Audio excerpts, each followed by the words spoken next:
எம்.ஜி.ஆர். அவர்கள் முதலமைச்சராக இருந்தபொழுது தமிழ் பல்கலைக்கழகம் வேண்டும் என்ற முழக்கத்தை முன்வைத்து தஞ்சை தமிழ் பல்கலைக்கழகம் உருவாக காரணமாக இருந்தார். பெரியார் இருக்கும் மேடைகளிலும் சரி, அவர் இல்லாத மேடைகளிலும் அவரின் எதிர்ப்பை காட்டிய நிகழ்வுகள் அதிகம். திருச்சி தில்லை நகரில் முத்தமிழ் காவலர் ஐயா கி.ஆ.பெ.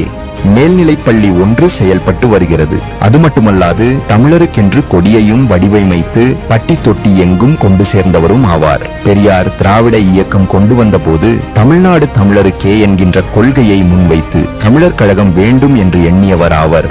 இவர் எழுதியுள்ள நூல்கள் தமிழ் வளர்ச்சி துறையால் 2007 முதல் 2008 வரை நாட்டுடைமையாக்கப்பட்டது. 1956 ஆண்டு டிசம்பர் 17ஆம் நாள் திருச்சி தேவர் மன்றத்தில் நடைபெற்ற விழாவில் முத்தமிழ் காவலர் என்னும் பட்டத்தை அன்றைய அண்ணாமலை பல்கலைக்கழக துணைவேந்தர் டி.எம். நாராயணசாமியால் திருச்சிராப்பள்ளி தமிழ் சங்கத்தின் சார்பில் வழங்கப்பட்டது.